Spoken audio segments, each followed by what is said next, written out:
白木哥可以发誓，这绝对是他此生最狼狈的时刻了。肋间剧痛，还有一股不属于自己的力量正在体内游走，严重地影响到了他自身的力量运转。那家伙下手真重啊！听着后面让他投降的广播声，白木哥心中的委屈感觉又被无限放大。虽然龟皮面具后面的俏脸还冷冰冰的，没有任何表情，可是眼眶里再度有眼泪不自觉地流出来。堂堂的东亚叶皇居然要在这种阴沟里翻船了。如果被活捉，那么骄傲如白木哥还真不知道该怎么活下去。早知如此，就多安排几个接应点了，干嘛非得一个人来？认识了苏无忌之后，好像时不时就得跳一次河。可上次跳河是他抱着自己的，所谓的逃命过程简直极尽旖旎。而这一次，他却正在抱着别的女人，逃命的还是自己。在这种时候流眼泪，可绝对不是白木哥的风格。可此刻的他，偏偏无法控制自己的心情。要是白须阳看到自己老姐这样子，肯定得感慨他的人设崩了。白木哥咬着牙忍着疼，全身的力量迅速运转，直接把身后紧追不舍的绝密作训楚战士甩开了一大截。可是这时候头顶上还有直升机呢，白木哥的速度就算是再快，也不可能甩脱机舱里的狙击手。目标锁定，是否开枪？请指示。狙击手问道。不要开枪。江晚星立刻说道。把他逼到死角抓活的。其实江晚星之所以做出这个决定，一方面是因为他察觉到那个女人对自己并没有任何的杀心，否则在之前的交手时，自己起码已经死了3次了。而另外一方面则是更为关键，此人说不定知道父母坠机案的真相，好不容易引蛇出洞一次，如果把他打死了，想要再重新寻找到有效线索，还不知道得猴年马月去了。苏无忌抱着江晚星上了岸，两人浑身皆是湿漉漉的。他说道：晚星的家伙都把你踢成这样了，你都不下令开枪。他知道那人逃不掉，并没有立刻去追，更何况现在受了伤的江晚星显然更重要一些。我能感觉到他对我没杀意，踢我那一脚的时候完全没用力，不然我已经死了。江晚星说道。而且他跑不远的你那一拳，应该已经把这个女人重创了。江晚星亲眼看到苏无忌暴怒之下打了那女人一拳，他很确定，就凭那拳锋之上所蕴含着的力道，如果这一拳是落到自己身上，肯定必死。苏无忌的眉头一皱。女生。江晚星说道。是的，女人，身后背着一把刀，衣服是深紫色。苏无忌。不是黑色的衣服吗？此时雨势虽然渐小，但光线仍旧很暗。江晚星说道。黑夜容易误判，我之前在水下用灯光照过他了，是紫色衣服，胸不算小。这也行。苏无忌不知道最后一个判断是不是用眼睛看出来的，但是这紫衣让他本能地想起了某个主动远离自己的女人。印象里只有白木哥才穿过紫色，他也习惯于在后背上背着一把唐刀。这一切会和东亚叶皇有关吗？江晚星看到了苏无忌眼中的凝重，说道：无忌，你不用管我，去抓他回来。苏无忌的眼睛里透着一抹凝重，点点头。好，你保护好自己。说罢，他立刻向前奔去。而这个时候，白木哥已经身在2公里之外了，前方就是一片工厂区了，都是废弃的小型化工厂，污染极重，前2年环境整治已经全部关停了。白木哥腾身跃起，直接翻越了围墙。然而落地了之后，他忽然一个踉跄，随后控制不住的重重摔倒在地。就在刚才，苏无忌那一拳所造成的痛感，又在他的体内二度爆发开来，让白木哥对自身的力量都失去了控制。混蛋！白木哥的嘴角再度溢出鲜血，完全染红了龟皮面具覆盖的下巴。此时那些绝密作训处的战士们距离他只有不到500米了。这样奔逃下去，白木哥必然被抓。他可不想暴露，如果这次出了事，父母都不一定能把他捞出来，自己会成为高层派系争斗的矛盾爆发点。而在他的心中，这个原因还是次要的，最关键的是白大小姐不想在那一对狗男女面前丢人。然而以她的身体状态，还能支撑多久？可就在这个时候，白木哥却听到了旁边传来了一道喊声：“这边快来！”十分熟悉的声音。借着月亮的微光，白木哥赫然看到，在前方厂房的阴影里，正站着一个娇俏的身影。他穿着紧身皮衣，身材曲线无比火辣，居然是许家嫣。白木哥根本想不明白，为什么这个女人会出现在这小城市的废弃化工厂里。但是这时候唯一可以信任的，就是这个自己不太喜欢的许小浪了。他没有过多思考，直接跑了过去。许家嫣一把拉住了白木哥，沿着废弃厂房之间的破败道路奔跑，同时按下了口袋里的一个遥控器。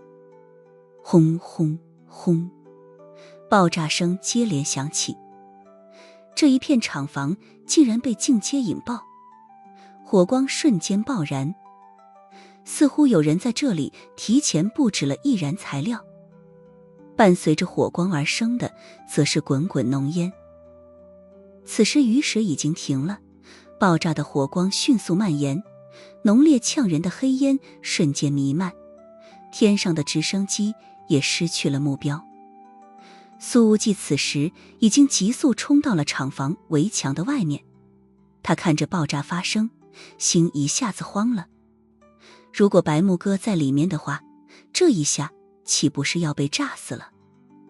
他想都没想，直接冲进了滚滚浓烟之中。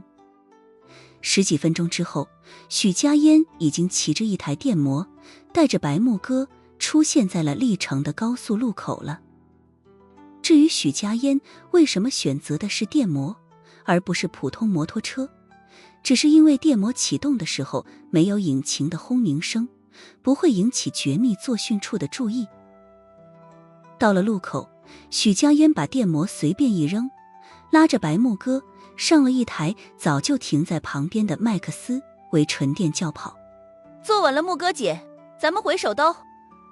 许家嫣眨眼笑道。白木哥没什么表情。你怎么知道我在这里？他现在还没想通，自己独自一人前来怎么会暴露。而看许家嫣这样子，明显是提前来到这里，做好了相关布置，等着营救自己呢。许家嫣说道。木哥姐，你不要忽略了我们银月的情报网哦，我们可是很厉害的。银月的情报网和垃圾没什么两样。白木哥淡淡说道。说实话，好吧。许家嫣说道。实话就是，有一个合作许久的朋友，把你可能会从首都出发的消息告诉了我，而我便立刻从宁海赶过来了。还好咱们终于碰上了，没有白跑一趟。合作许久的朋友。白木哥的眼睛里透着一丝警惕之意，说道。你说的是谁？叫瑞特森，自称是雷蒙情报局的 S 级调查官。许家嫣说道。说实话，我现在都没判断出来他的真实立场，但总觉得他不会害我。得知自己的身份被暴露，白木哥的美眸里流露出了危险的光。若是按照他以往的行事风格，这个知晓叶皇真身的瑞特森一定已经上了自己的必杀名单了。白木哥咳嗽了一声，嘴角溢出了鲜血。我不信，厂区里的那些易燃材料，难道不是你提前准备好的吗？说着，他抽出纸巾擦了擦嘴角的血，然后把车窗打开了一条缝隙，把染血的纸巾丢了出去。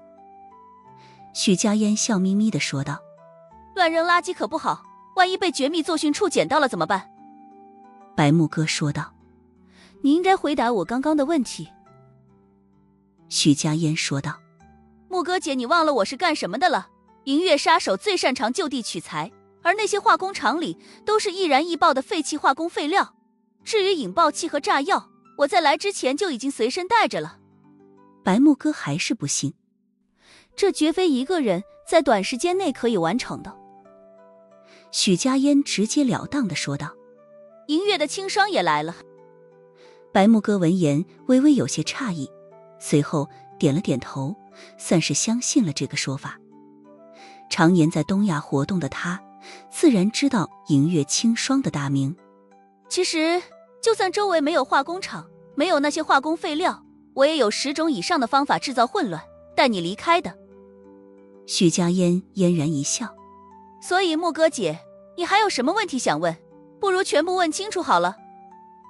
白木哥说道：你不必来的，为什么冒着这么大的风险来救我？毕竟这次面对的是绝密作训处，若是暴露了身份，那么将沦为 A 级通缉犯，彻底失去在华夏的立足之地。许家烟耸了耸肩，说道：你救过我。白木哥沉默了几分钟，才开口说道：谢谢你啊。能让傲娇的白大小姐道一声谢，可真是不容易。许家烟说道：木哥姐，之前在碧康医院的时候，我就说过要和你联手了，所以咱们是战友，不用说谢谢。可当时明明是要联手对付18岁的宋之瑜的。白木哥没有再说什么，他微微一蹙眉，肋部火辣辣的疼。许家烟说道：一架私人飞机已经在最近的机场等着了，飞机上就能洗澡，等你到了咱们就起飞，直接在天上洗澡换装。看了看白木哥嘴角的血痕，他忍不住说道：唉，无忌这次下手有点重了。白木哥感觉自己的心又被扎了一下。苏无忌在满是浓烟的厂区里搜寻了1个多小时，把自己呛得要死，都没有找到人。没找到反而松了一口气。如果白木哥被烧死在这儿，那他真的不知道该以何种心情来面对。江晚星走了过来：接下来去哪里？回灵州吗？苏无忌摇了摇头，眯了一下眼睛：不去首都越快越好。等直升机回到了首都，已经是清晨5点钟了。苏无忌让江晚星先回去汇报了，而他则是独自驱车来到了白家大门口。这还是他第一次登门拜访。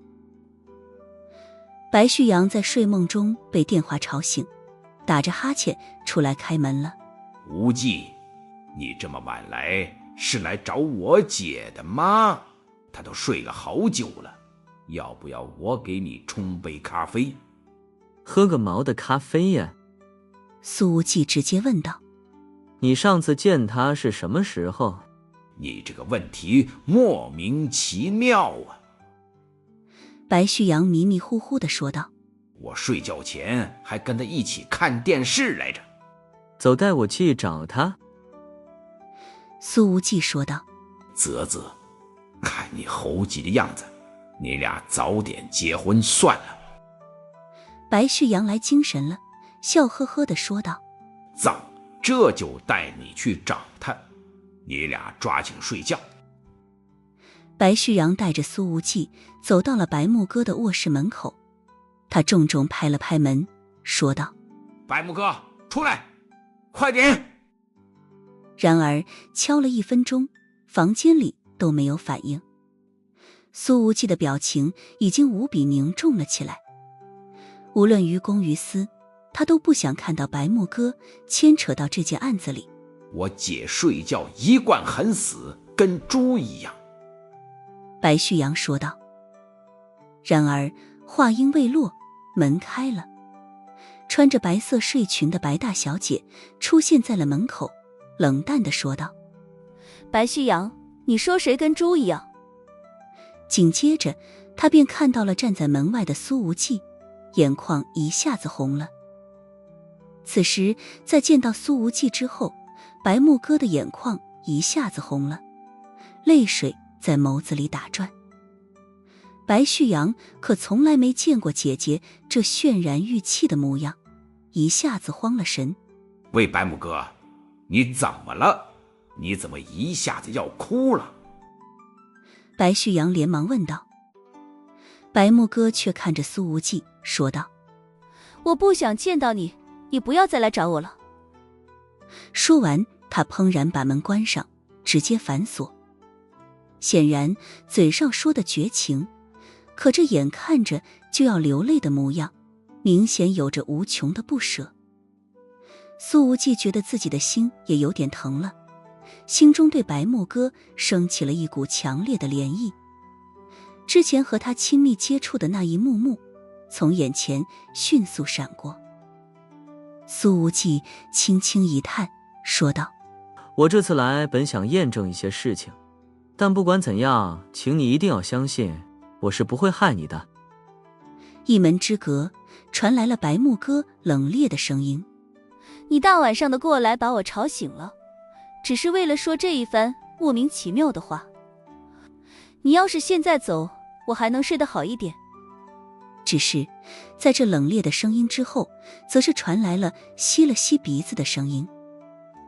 白旭阳指了指门，瞪大了眼睛，无声地对苏无忌做了个口型：哭了哭了。苏无忌轻轻一叹，他说道：木哥，我也……白木哥的声音里透着一股说不清道不明的情绪。他说道：你不要来白家，抓紧去找江晚星吧。从国外回来就睡在他家里，江家的床应该很舒服吧。白旭阳继续使眼色，做口型：吃醋了，吃醋了。苏无忌当然听出了这话语里冲天的醋味。这……对方说的是事实，他偏偏无力辩解，总不能把自己和晚星睡过觉的事情也直接说了吧。房间里又传出来了一道抽鼻子的声音。白木哥继续说道：苏无忌，你大晚上的来找我，却把江晚星晾在家里，你俩新婚燕尔的，这合适吗？这哪门子的新婚呢？苏无忌支支吾吾的两声之后，终于意识到自己不能被带进女生吵架的逻辑里。他立刻：木哥，你开门，我想见你。吵架的时候，女生问什么你就不能回答什么，不然就会越来越被动。可现在白木哥有伤在身，又怎么可能把门打开？只要这卧室门一开，苏无忌往他的肋间伤处一摸，全部都得露馅。白木哥冷冷说道：可我不想见你，你永远都不要再来。苏无忌叹了口气：你要是不出来，那我就不走了。白旭阳却摇了摇头，搂着他的肩膀安慰道：算了，白木哥要是决定做什么事情，性子一上来9头牛都拉不回来，你就别跟他犟了，没用的。苏无忌还站着不动：你看看你，本来就一身灰了，何必还得在这里继续碰一鼻子灰？先洗一洗，然后咱们找个地方吃点东西，喝早酒去。白旭阳把苏无忌拉走了。听到外面没动静了，白木哥才不再靠着门，而是到了卫生间，用凉水洗着脸。他抬起头，看着镜子水花顺着那苍白疲惫的俏脸流淌而下。其实白木哥本来没打算哭的，可在看到苏无忌之后，仍旧疼痛的肋部瞬间放大了他心里的情绪。这个狗男人为了给江晚星出气，把自己的肋骨都给打断了。希望那个讨厌的家伙没从自己的眼泪里看出什么不正常吧。混蛋，居然怀疑我！白木哥咬着嘴唇自言自语。他其实已经提早回来2个多小时了。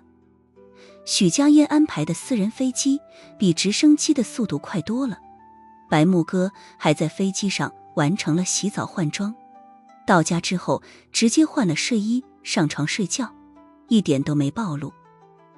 他其实一点都不想看到苏无忌出现在自己的家里。虽然对方有怀疑的理由，可这种被喜欢的男人所不信任的感觉真的糟糕透顶。白木哥仔细地分析了今天晚上的所有细节，已经大概判断出来是江晚星猜到了自己的女儿身，而苏无忌肯定是听了江晚星的分析，才猜到被他打伤的可能是自己。下次行动不能再穿紫衣服了，也不能再用唐刀了。白木哥在心中说道。可是他却想起了刚才苏无忌脸上的烟尘，他是不是在爆炸的废弃化工厂里找了自己很久很久？恍惚间，白木哥仿佛看见漫天火光里苏无忌那张慌乱失措的脸。他不能再想了，一想到那些画面，鼻子又开始发酸。担心我，那你还把江晚星抱得那么紧？白木哥不满地说了一句，随后准备上床睡觉。可这时候他却看到门缝下方竟然有一张纸条，不知道是什么时候塞进来的。打开一看，纸条上只有2行字，一共9个。我很想你，别哭，好不好？在看到这2句话之后，白木哥好不容易止住的眼泪一下子全涌出来了。他攥着纸条靠在床头，看着窗外无声流泪。外面的天色仍旧处于黎明前的黑暗，一如他此刻所处的这条独行之路，寂寥又晦暗。在白旭阳的浴室里冲了个澡，苏无忌换上了一身干净的衣服，才意兴阑珊地说道：走吧，找个地方吃早饭去。他没有再打扰白木哥。在苏无忌看来，对方那瞬间红了的眼眶足以表明这段日子他应该也很想自己。至于今天晚上那个被自己一拳轰飞的女人到底是不是东方叶黄，苏无忌觉得有这个可能性，但是客观来讲概率已经没那么大了。毕竟从几百公里之外历程回到首都，还这么安安稳稳地出现在卧室里，这速度未免也太快了，快到让苏无忌不可理解。除非对方早就做好了万全的撤离准备，可是从现场遭遇战的所有细节来看，嫌疑人全方位处于被动挨打的境地里，就连从首都开来的直升机都被扣了。如果是白木哥的话，现在肯定不可能出现在卧室。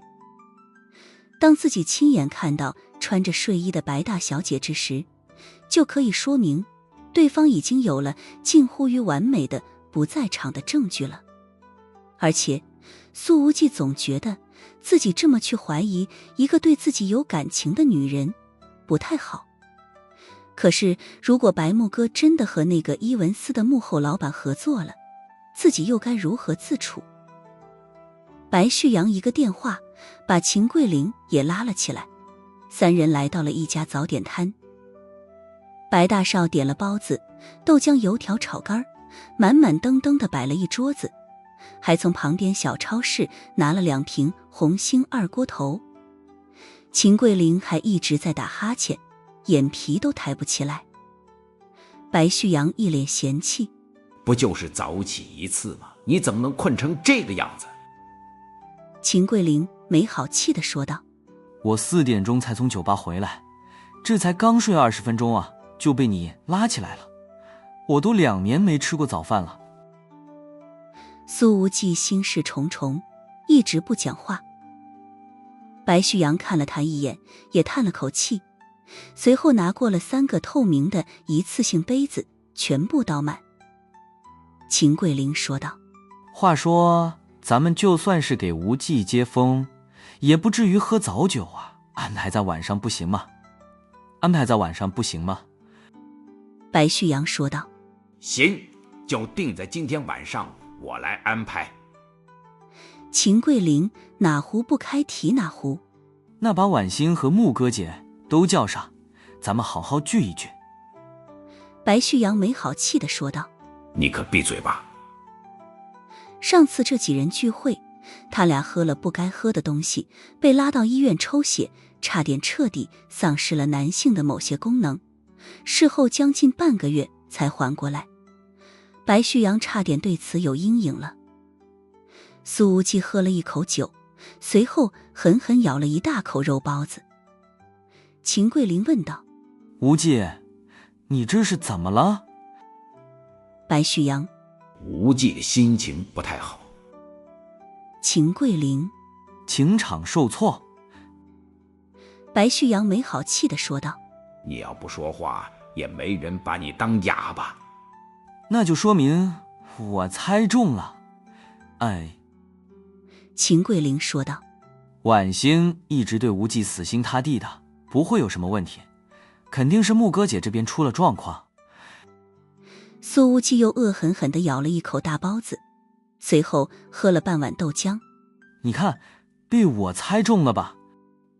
秦桂林丝毫不理会疯狂给自己使眼色的白旭阳，他笑呵呵地说道：“这女人啊，耍点小性子是正常的，可是咱们男人不能哄着，你越哄，他们就越来劲。”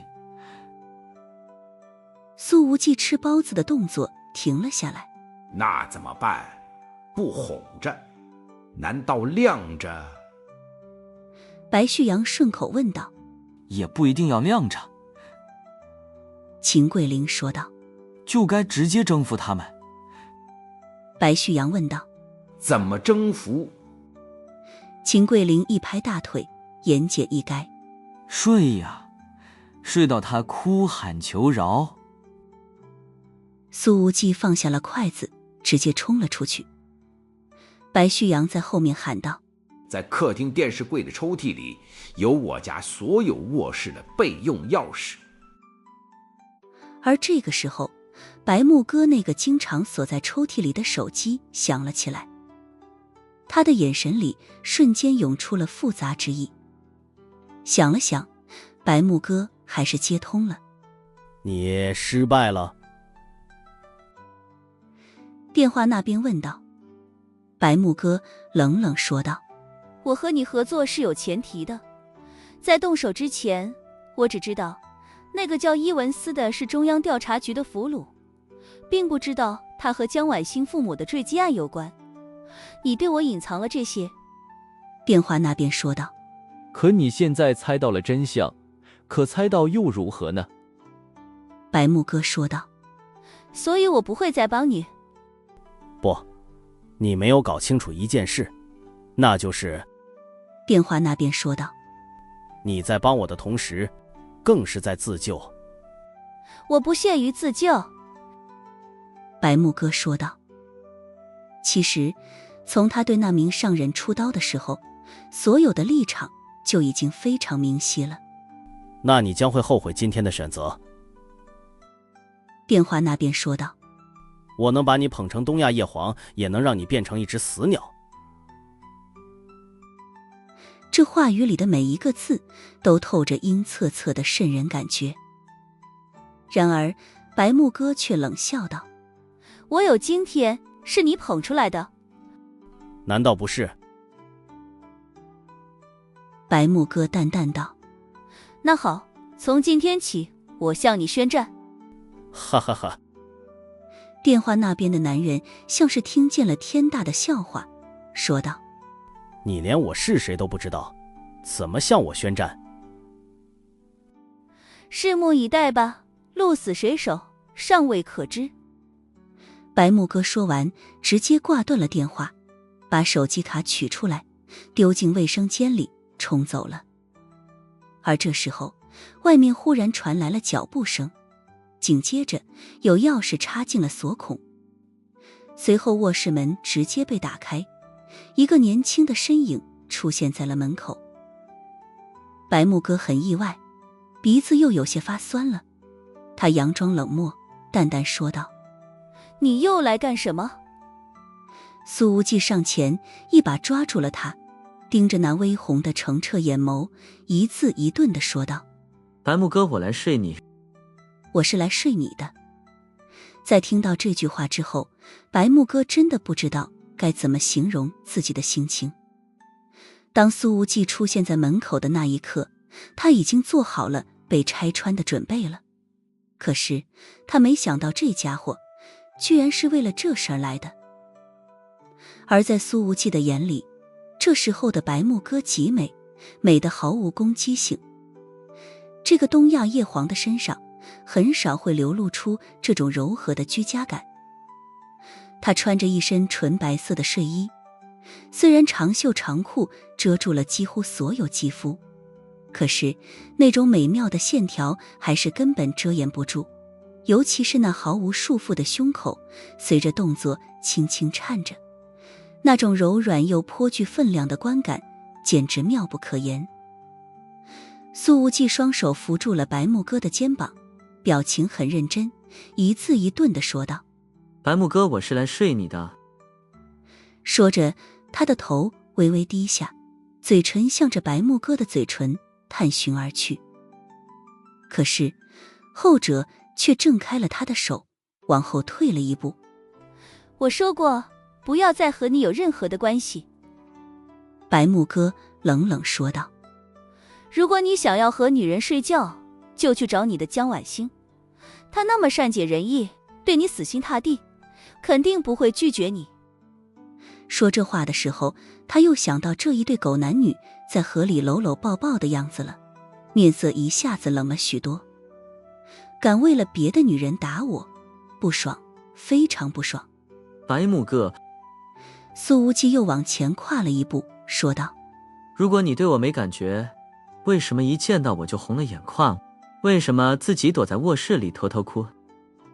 白木哥的语气里没有一丝一毫的波动。我没哭。可你的眼睛到现在还是肿着的。苏无忌没好气地说道：你能不能正视你自己的那些，不要再摆出一副死傲娇的样子了。我知道我想要的是什么。白木哥冷冷道：绝对不是和别的女人分享同一个男人。说完这句话，他在心里轻轻一叹，如果自己的身上没有那么多的阴暗故事，该多好。这种念头一从脑海里冒出来，让白木哥自己都惊讶了一下。自己一直所追求的东西，怎么到了今天忽然开始动摇了？当初踏上这条路的时候，不是义无反顾的吗？这个青年居然成了自己生命中的最大变数。无论是在新加坡还是在东洋，自己在暗中所做的那些事情，不都是为了这个家伙吗？尤其是对付武田羽衣，那根本不该是以往的东亚叶皇所能做出来的事情。可我现在就是要你。苏无忌的呼吸粗重了一些，眼眶也明显变红了。你不在的这些日子里，我是真的很想你。我就不该回国来。白木哥的表情里似乎有着一丝不甘心的倔强，他直视着苏无忌的眼睛，说道：我还不如死在缅北。说着，他的眼泪再度不受控制地流出来。我也有点想你。真不争气，哭什么哭？白木哥在心中对自己恨铁不成钢，泪水却明显有些止不住。看着对方流眼泪，苏无忌的心里也堵得慌。他说道：白木哥，我不想让你离开我，你不要再嘴硬了，行不行？可你有江晚星，还有那个18岁的宋之瑜。白木哥流着泪冷笑，或许还有其他人，一只手都数不过来。什么朴妍希、肖英磊、龙清河、童优柔、钟齐奈美的，还有那一对东洋并蒂莲，我什么都清楚，但我还得装不知道。苏无忌再度往前逼近了一步，说道：我不管，我现在就是想要你。秦桂林这破主意似乎对白木哥根本不管用啊。你现在出去。白木哥冷冷说道：如果你以后再敢踏入白家的门，你我就彻底变成陌生人。这里其实并不是白家主宅，而是一栋面积不小的别墅。白木哥的父母和其他家人平时很少会来这儿。我既然来了就不会走。苏无忌盯着白木哥的眼睛。白木哥，你要明白你对我很重要。白木哥还想说些什么，却被苏无忌拉着胳膊一把扯进了怀里。而他所扯的这条胳膊正好是肋部受伤的那一侧。白木哥疼的眼泪再度流出来了，这疼痛让他浑身都没了力气，根本摆脱不了苏无忌的控制。后者一只手紧紧搂着他，另一只手则是扶着他的后颈，嘴巴直接蛮不讲理地吻上了他的唇。白木哥的肋部和胸腔还疼着，可是苏无忌的凶猛进攻却又给了他些许温暖慰藉。白大小姐在心中轻轻一叹，既然躲不开，那就先这样吧。而对方这热烈又忘情的吻，不是他在每一个夜晚都会梦见的吗？于是白木哥也抬起手来搂住了苏无忌的脖颈，眼泪还在流，可是唇与舌却已经开始给予了回应。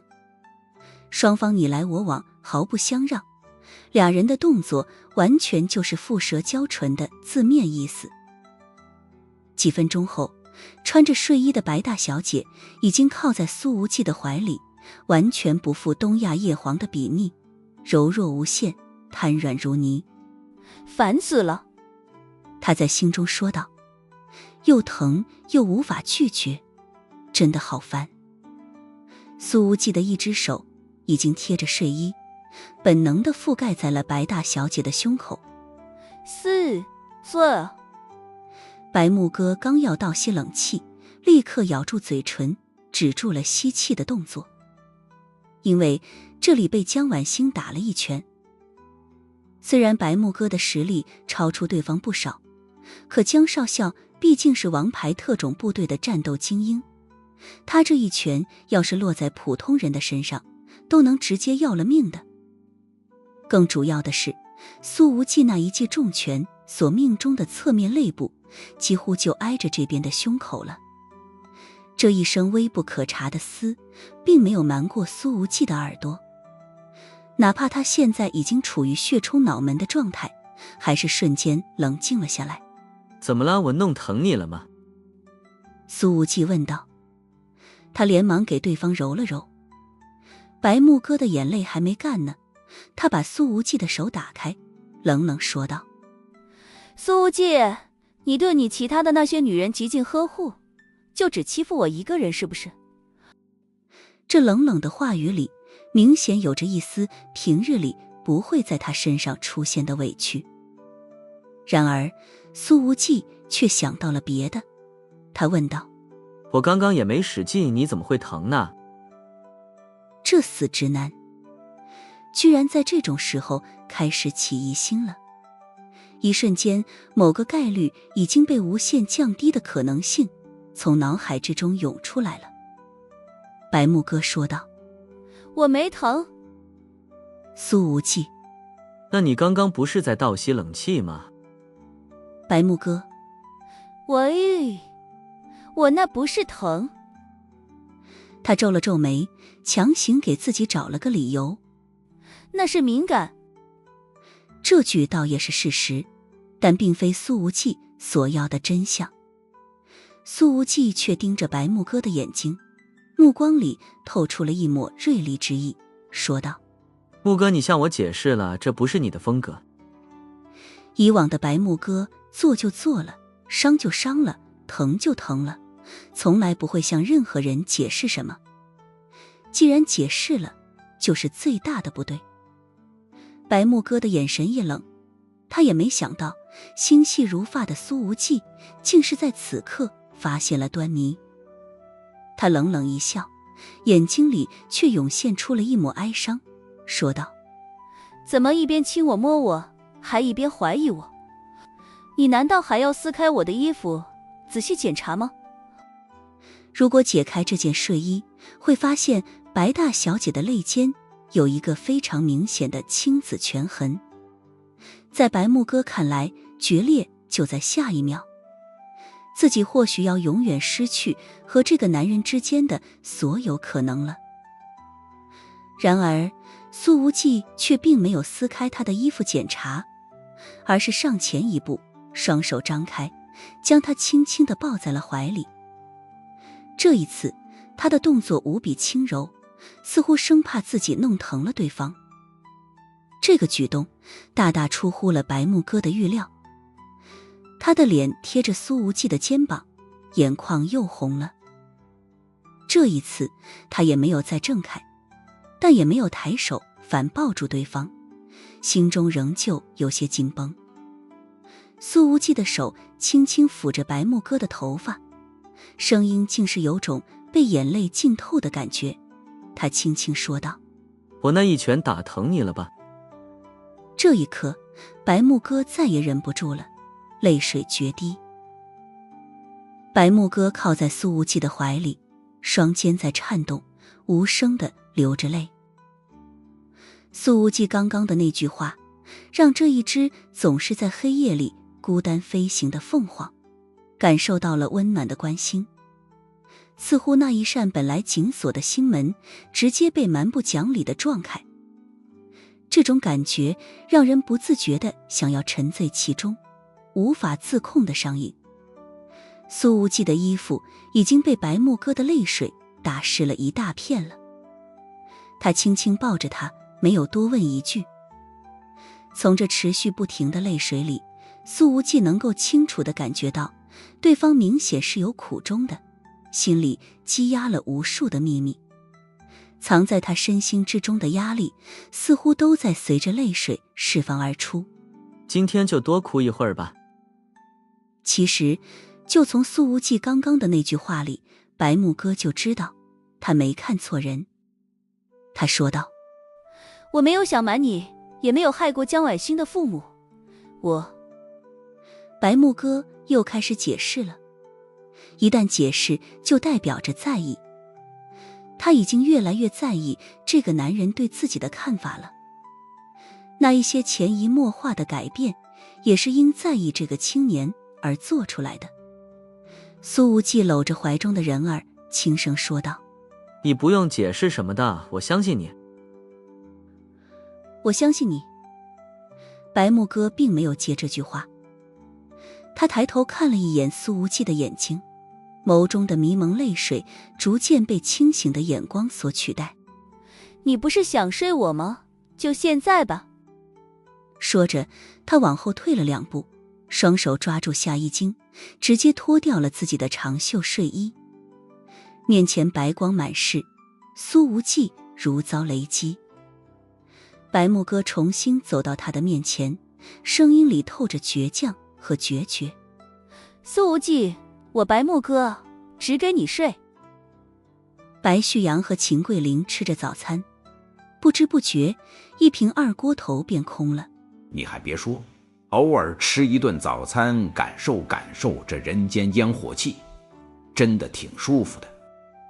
秦桂林晕晕乎乎地感慨道：我就是阔少的日子过久了，现在太不接地气了。看你那臭不要脸的样子。白旭阳咬了一口大肉包子，打了个酒嗝，说正经的看着我姐和无忌闹成这样，我心里还挺不是滋味的。其实我小时候还暗恋过木哥姐的。秦桂林笑眯眯地说道：“眼看着他这么快就被无忌收了，我心里也挺不是滋味的呢。”滚蛋吧你！白旭阳没好气地推了秦桂林的脑袋一下。你要是当我姐夫，我第一个不同意。白木哥那么优秀，也就只有无忌才能配得上。嘿，我也就是小时候想想而已。秦桂林说道：“反正不管木哥姐和无忌能不能和好，婉星对无忌是死心塌地，你也该考虑考虑，不要在这一棵树上吊死了。”白旭阳低着头闷闷说道：“可我就没喜欢过别人。”秦桂林的醉意泛上来，他斜眼看了看自己的好兄弟，说道：“你一个舔狗，能知道什么是喜欢？”我草信不信？我拿着酒瓶给你脑袋开瓢！白旭阳一瞪眼，粗声粗气地说道。秦桂林又拆开了第二瓶二锅头，给白旭阳倒满。兄弟啊，听我一句，你真的不知道什么是喜欢。你以为你喜欢婉星，其实那就是小时候对于大姐头的一种盲从和崇拜。白旭阳还不承认，喷着酒气说道：“你放屁！我从来没崇拜过任何人。”顿了顿，他又闷闷地补充了一句：“现在倒是对无忌有那么一点崇拜。”那你就更不要再缠着婉星了，在无忌面前也没机会的。秦桂林也是酒后吐真言了。白旭阳，我俩差距就那么大。此时酒精一上头，秦大少平日里的傻逼气息进去，语气里竟是透着语重心长的味道，简直像是个看透世事的长辈。他喷着酒气，嗓门抬高了几分：“旭阳跟无忌一比，你差得远。婉星见过这种能冲破云霄的真龙，怎么可能再喜欢上一只中华田园犬？”白旭阳猛地一拍桌子，不满地大声嚷嚷道：“你他妈说我是土狗！”他确实喝多了，这猛一站起来，晃了两下，差点一屁股坐在地上。早餐店里的食客们纷纷朝这边看过来。“吃个早餐搞那么大动静，丢不丢人？”一道声音响了起来。俩人扭头一看，居然是江婉星。这一家早餐店，几人在年少时期经常来，没想到今天居然又碰上了。秦桂林嘿嘿笑道：“你看，我正劝旭阳不要缠着你呢，他根本没法对无忌形成任何竞争力。”江婉星拍了拍秦桂林的肩膀：“旁观者清，你说的对。”白旭阳又喝了半杯白酒，明显更头晕了。他盯着江婉星看了看，眼神都有些重影。他说道：“婉星，我怎么觉得你比之前多了些女人味呢？”秦桂林听了，也多看了江婉星几眼，随后露出了恍然大悟的表情，眼睛都瞪圆了。“婉星，你和无忌不会是已经……”秦桂林双拳对在一起，两个大拇指碰了碰。“你少来！”江婉星不置可否，看着桌上的二锅头，而是问道：“你俩一大早的就要借酒浇愁？”白旭阳抚着额头，晕晕乎乎地说道：“本来是无忌心情不好，我俩陪他喝点，可他现在去睡我姐了，我们就……”秦桂林大惊失色，酒都醒了一半，他想去捂住白旭阳的嘴巴，已经来不及了。江婉星本来刚拿起筷子，眸光一颤，手一抖：“他去睡木哥姐了。”白旭阳自知失言，连忙解释：“不，婉星，你别误会，他俩本来都要分道扬镳了，现在说不定还没睡成呢。”江婉星的眼光也只是颤了一下而已，旋即恢复了平静，咬了一口油条，说道：“睡成了也没关系，总得讲个先来后到吧。他先进我的。”随后江婉星开始低头吃饭，不说话了。秦桂林没好气地瞪了白旭阳一眼。他俩都以为江晚星这会儿的精神受到了极大的冲击，情绪肯定很低落了。可是他们并不了解的是，江少校却早就为这一天做好了心理建设。他尊重苏无忌的所有选择，早在捅破最后一层窗户纸之前，便已经想通了所有的事情。我给他是我愿意的，至于他还给谁，关我什么事？喜欢打直球的江少校，前所未有的通透。白旭阳拿起一次性杯子，给江晚星倒了一杯酒，小心地观察了一下对方的表情，才试探着说道：晚星，你也别难过，白木哥他本来已经主动退出了，他真的不容易。要不是无忌说要找他来验证一些事情，他俩可能都不会有交集了。江晚星吃饭的动作随之一顿。无忌是去找木哥姐验证一些事情，不是去睡觉的。白旭阳还想解释，无忌匆匆忙忙赶来，好像是想看看我姐在不在家，并不是奔着睡觉来的。江晚星不禁想起了那个身穿紫色战斗服的女人，也想起来对方明明可以一脚踢死自己，却临时收力的样子。木哥姐，如果不是你，为什么无忌一回手都就去了白家呢？江晚星在心中轻轻道，本来平静的眼湖里开始隐有波澜闪现。随后他放下筷子，站起了身。你不吃了吗？白旭阳说道。他有点后悔自己的嘴巴太快了。江晚星直截了当地说道：我现在去你家。说罢，他直接转身朝外走去。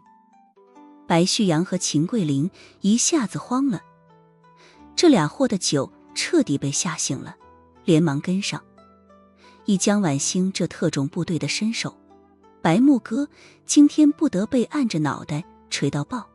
晚星，坐我车，坐我车去。白旭阳连忙说道。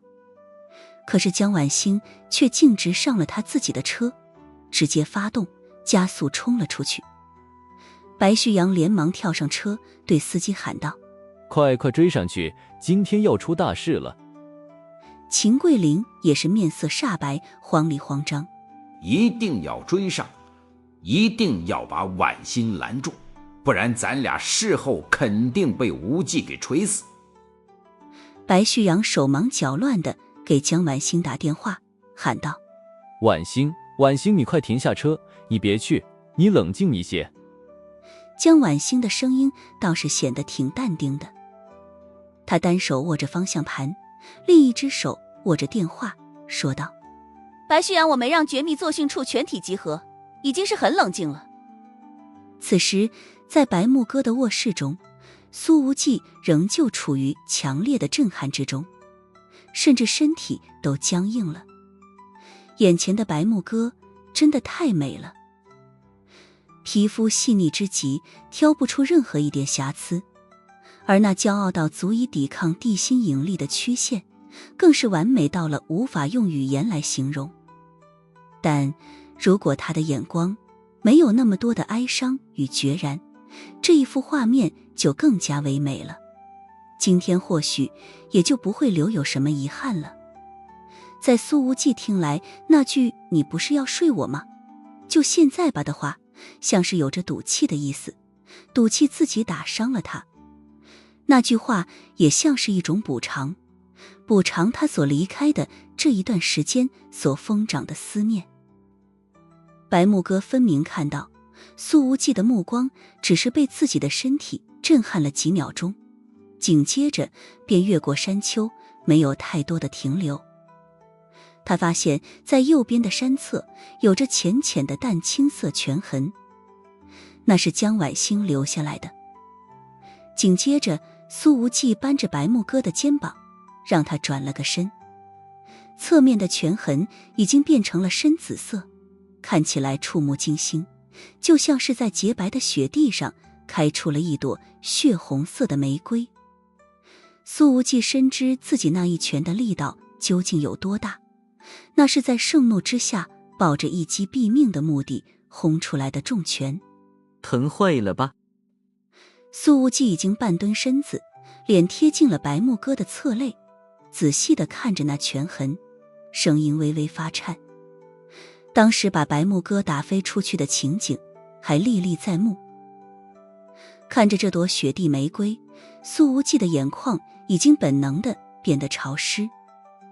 白木哥分明看到了身边男人那变红了的眼睛。他没喊疼，似乎有对方这关心的一句话，自己默默所做的一切都找到了意义。自己的坦诚并未让这个青年进一步的怀疑，反而让他看到了对方的真心。这个夜晚，这个清晨都值了。苏无忌轻轻地抚摸了一下那紫色的拳痕，轻轻说道：对不起啊。白木哥的声音里有着诸多情绪。不怪你，怪我自己。苏无忌摇了摇头，声音发沉：这一拳就算砸在我自己身上，我也得吐血，这是我欠你的。白木哥的胸腔里确实还有火辣辣的痛感，但他不想让苏无忌知道，冷冷说道：我都拖成这样站在你面前了，你到底睡不睡？苏无忌起身，双手扶住了面前美人的肩膀。白木哥，你把我当成什么人了？我这一拳起码打断你3根肋骨。再说了，你现在碰一下都疼得倒吸冷气，经得住我折腾。本少爷可是88分钟的超级猛男，白木哥竟然还不想放弃。受伤的是左边，我的右手还可以用。苏无忌差点被气笑了。白大小姐，你懂得可真多，你怎么不说嘴也可以？而这时候，刺耳的急刹声在院外响起。江晚星下了车，车门都没关，直接一步翻进了院子，一把拉开了客厅的防盗门。之前苏无忌着急进来睡白木哥，压根就没反锁。不仅客厅门没锁，就连1楼的卧室门也是没关的。江晚星2步就跨过了整个客厅，直接来到了卧室门口。苏无忌和白木哥都听见了门口传来的动静，但是江晚星的动作确实太利索了，几乎不给人留下反应的时间。于是他便看到了只穿着睡裤的白木哥，以及静静站在旁边的苏无忌。江少校也怔了一下，确实，房间里只有这一男一女，这穿着确实太暧昧了些，似乎下一秒就要开始做什么了。尤其是白木哥的身材还完美到了这种程度，那起伏的线条，每一处弧度皆是恰到好处，完全挑不出半点瑕疵。哪怕同为漂亮女人的江晚星，此刻都有一点点难以控制的嫉妒心。不过眼前这表面上看似暧昧的画面，并没有让江晚星感觉到吃醋，因为下一秒他便看到了白家姐姐身上那深紫色的拳痕。之前江晚星听白旭阳所说，苏无忌是前来找白木哥求证某些事情的，而此刻后者脱了上衣，青紫拳痕暴露而出，无疑正是求证的过程。他们没睡，如果真撞见了2人火星撞地球的场面，江晚星就算是提前做好了心理准备，怕是也会彻底失措。而白木哥面对着江晚星的注视，并没有做出任何抬起手臂遮掩胸口的动作，他就这么大大方方地站着，目光平静。这种平静似乎带着一种玄之又玄的宿命感，好像已经放弃了所有的防御和抵抗，准备对接下来可能出现的暴风骤雨坦诚相见。在这种对峙的状态下，没有穿上衣的白木哥但凡稍微扭捏一点，就意味着在江晚星面前退缩了。苏无忌站在这2个女人中间，空气仿佛都凝固结冰了，以他的实力都觉得有些呼吸不畅了。江晚星看着白木哥，眼神里涌现出了前所未有的复杂，终于开口：木哥姐，为什么是你？苏无忌一把握住了他的手，说道：晚星这事儿说来话长，你听木哥慢慢讲他的苦衷，可能比我们想象中都要多得多。这句明显透着维护之意的话，清楚地落在白木哥的耳中，让他的眸光微微一颤，又深深地看了这青年一眼。白木哥知道自己和江晚星对于苏无忌来说算是手心手背都是肉，可是白大小姐一直觉得苏无忌更偏向于江晚星一些。毕竟江少校和自己不一样，人家在苏无忌面前从来不作妖，没有一点小性子，两人年龄又相仿，怎么看怎么般配。可是苏无忌刚刚愿意当着江晚星的面说出这么一句维护他的话，白木哥就觉得自己真的没有选错人，还是那两个字，值了。其实白大小姐真的挺可怜的，她看起来如此傲娇，可是自我满足的阈值却远远低于同年龄段的绝大数姑娘。只要苏无忌简单的一两句话，就能让她长期寂寥的内心得到些许慰藉。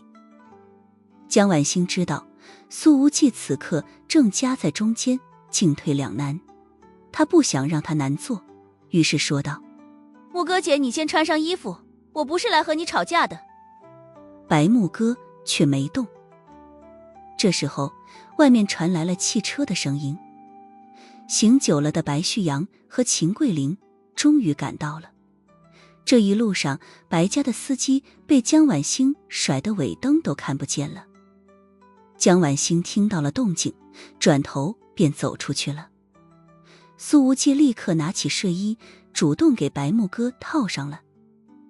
白木哥站着不动，静静地看着后者拉起自己的胳膊塞到袖子里，就像小时候爸爸给自己穿衣服的时候一样。把睡衣穿好之后，苏无忌又拽了拽衣角，甚至还把他的长发从后领口里捋了出来。我再没事的。苏无忌的双手扶住白木哥的肩膀，说道。白木哥却拉住了他的后颈，直接吻上了他的嘴唇。苏无忌的身子再度一僵，毕竟这个动作和白大小姐平时的状态截然不同。1秒、2秒、3秒，白木哥随后便放开了。短短3秒钟而已，苏无忌却已经感受到眼前人儿那热烈奔涌的情意。白木哥并没有一直吻到江晚星回来，更没有用这个动作来宣示主权。他只是想表达心中的情绪，更不想让苏无忌难做。这时候院外白旭阳催促着：快快，要完蛋了。他手忙脚乱地打开了院门，拉着秦桂林一起冲进来，却赫然看到江晚星已经出现在了客厅门口。晚星，你还好吗？白旭阳浑身紧绷地问道。江晚星的那张俏脸上没有任何表情，完全看不出来心中藏着什么情绪。这和以往总是打直球的大姐头形成了鲜明的对比。你们谁都不要进来，我和木哥姐要好好谈谈。说着，他直接把防盗门重重关上，直接反锁了。如此平静的话语，却让白旭阳和秦桂林傻眼了，越发感觉不妙。毕竟要是依着江晚星的风格，此刻不该每一个字都杀气腾腾吗？越是这么平静，就越是说明不正常。要出大事了。白旭阳面色煞白，秦桂林慌张地喊道：不会死人吧？两人开始疯狂拍门。而这时候客厅门重新被打开了一条缝，苏无忌露出了半张脸。有我在不会出事，他们只是谈谈。你们安静点。秦桂玲，无忌，你们睡觉被抓现行了。苏无忌没好气地说道。睡你妹啊！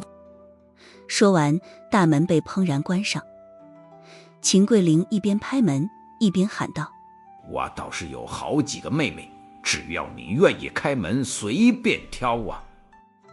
江晚星已经重新走回了卧室，说道：木哥姐，我们聊聊。没有剑拔弩张，没有火星四溅，这声音平静的，甚至听不出水面下方是否有隐藏着的暗流。白木哥却先看向了苏无忌。苏无忌，你出去吧。这一次他喊的是全名。苏无忌，我在这里比较好一些。没必要。白木哥的眼神平和。婉星从来不会让你难办，我应该也不会。江晚星直接拉起苏无忌的手，将他拉出了卧室，道：无忌，我和木哥姐只是聊聊，我现在的身份不是绝密作训处的少校，而是一个失去父亲的女儿，以及你的女人。哼！苏无忌用力握了一下江晚星的手，走出了客厅，和白旭阳、秦桂玲并排蹲在了一起，就像三只被主人勒令不许进屋的中华田园犬。卧室里，白木哥说道：江晚星，我不知道让我做这件事情的人是谁，我也不知道此事和你父母的坠机案有关，如果我知道，肯定会先一步。平日里他不擅长解释，更不屑解释，但今天为了苏无忌，白木哥愿意这么做，哪怕这种解释看起来会低人一头。我明白，江晚星说道。因为你在踢掉我头盔的时候就已经认出了我，然后就手下留情了，不是吗？他在回来的路上已经复盘了所有的细节。其实江晚星现在还有些难以置信，平日里慵懒如猫的白家姐姐怎么会拥有这么强的身手？在这座全国政治中心的城市里，还有多少人戴着这样的面具？而那个导致自己父亲坠机的幕后真凶，会不会平日里也戴着一张和善可亲的假面？白木哥淡淡说道：那个逃跑的东洋忍者确实是死于我之手，但我对绝密作训处没有任何杀心，尤其是你，江晚星。尤其是我。白木哥的语气淡淡。杀了你他会恨死我的。江晚星看着对方那明显还有些红肿的眼睛，轻轻一叹。正是因为你对我们没有杀心，所以昨晚才会被逼到那么狼狈的境地里。如果不是化工厂发生大爆炸，我们现在对话的地点可能就在绝密作训处的审讯室里了。不会的，白木哥说道。我不会被你们俘虏的。这句话从表面上听起来是表达他有能力逃走，可是江晚星却立刻听明白了另外一层意思。白木哥那么骄傲，宁愿死也不可能让自己被戴上手铐。江晚星直截了当地问道：木哥姐，其实抛开这件事中的误会，我们依然可以做朋友，你能配合我们的调查吗？白木哥默默地摇了摇头。江晚星，为什么？不是不配合，是我也不知道该怎么配合。白木哥说道。我有个外号叫东亚叶黄，你应该听说过其。江晚星的眸光明显一颤。那位有着很多争议的东亚叶黄竟然是你。白木哥转身看着窗外的秋色说道：晚星，和你相比，我的身上有很多缺点，我从来不是个正面角色。苏无忌更喜欢你，我非常理解。假如我是男人，我也会选择你当伴侣。你从小到大都是那么明亮，那么热烈，就像太阳。顿了顿，他补充道：而我就像月亮的背面，阴暗、冷硬、永远只能被动等待那一线不属于自己的光。江晚星的眼湖中有涟漪在散开，她没有打断，静静听着。我并不是白手起家，之所以能成为东亚叶皇，那个人给了我很大的助力。我不知道他是谁，但是东亚的很多资源，我都是从他的手里拿过来的。白木哥继续说道。但从昨天我对东洋忍者挥出那一刀起，我就已经彻底站在了他的对立面。江晚星已然从这简单的话语里听出了无数的刀光剑影，他轻轻说道：我可以和你并肩作战的。不，你我不一样，这是我一个人的战争。白木哥声音平静，眼帘轻垂。从我踏上这条路的第一天起，这个结局就是注定的了。江晚星坚持着说道。木哥姐，我和无忌可以站在你的左右。